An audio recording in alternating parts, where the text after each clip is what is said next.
Today we're looking at a community story that's really about more than just swapping names on an office door. Right. We're focusing on how local leadership shapes these vital support systems. Specifically, we're unpacking the recent leadership transition at the Samaritan Center of Simi Valley. Absolutely.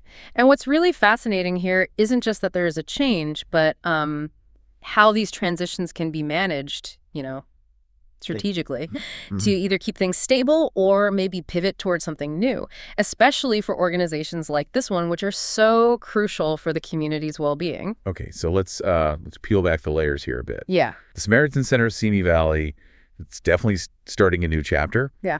Daniel Peña, he was the board president for quite a few years. He's officially stepped down. Right. End of an era, really. Yeah.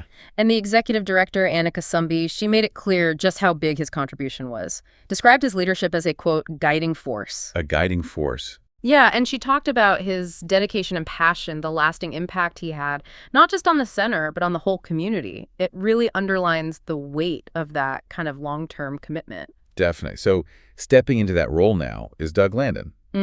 He's not totally new to the organization, though. He was the treasurer before this, and maybe more importantly, their grant writer. Right, and the board of directors, they voted unanimously for him to take over. Unanimously. That's a strong signal. It really is. It suggests continuity, sure, but maybe also a very deliberate choice. They're embracing Landon's specific skills. And Landon himself said he's honored to continue the work Peña led, but also focused on strengthening the Samaritan Center's impact. Which points towards maybe not just maintaining, but actively building, right? Leveraging what's already there. Exactly. And this is where I think it gets really interesting. Landon's background as a grant writer, that's not just a line on a resume here. No, not at all. He's been key in actually getting the funding for a lot of the center's programs. So he knows how to secure resources. Precisely. And if you think about the bigger picture for nonprofits, that skill is gold. It suggests a leader who really understands how to, acquire resources, how to make the case. It makes you wonder, how will that expertise translate now that he's leading?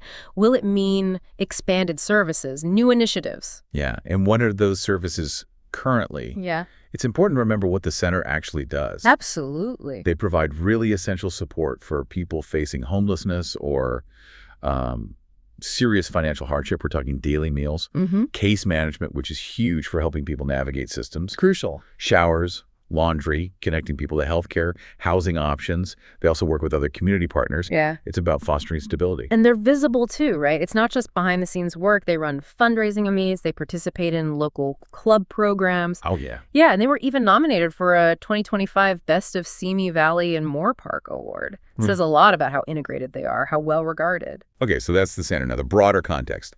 What's happening in Simi Valley overall? Well, the source material is pretty clear on this. High housing costs are a major issue. So still. Yeah, still.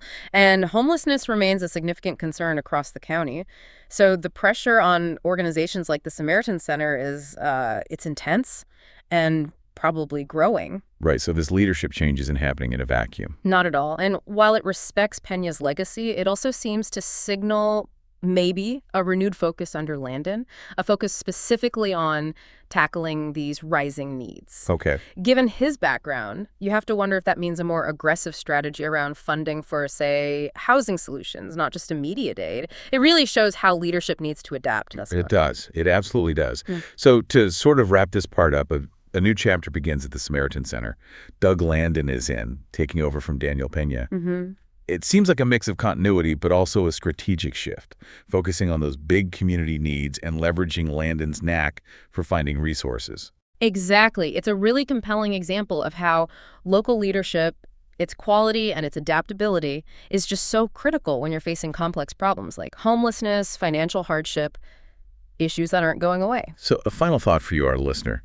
When you see this kind of change, a long-term leader stepping down, someone with a specific, maybe different skill set, stepping up at a place like the Samaritan Center, what does that suggest about how communities themselves might need to evolve their strategies for tackling their most persistent, pressing challenges? You are listening to CLAIR News, Simi Valley.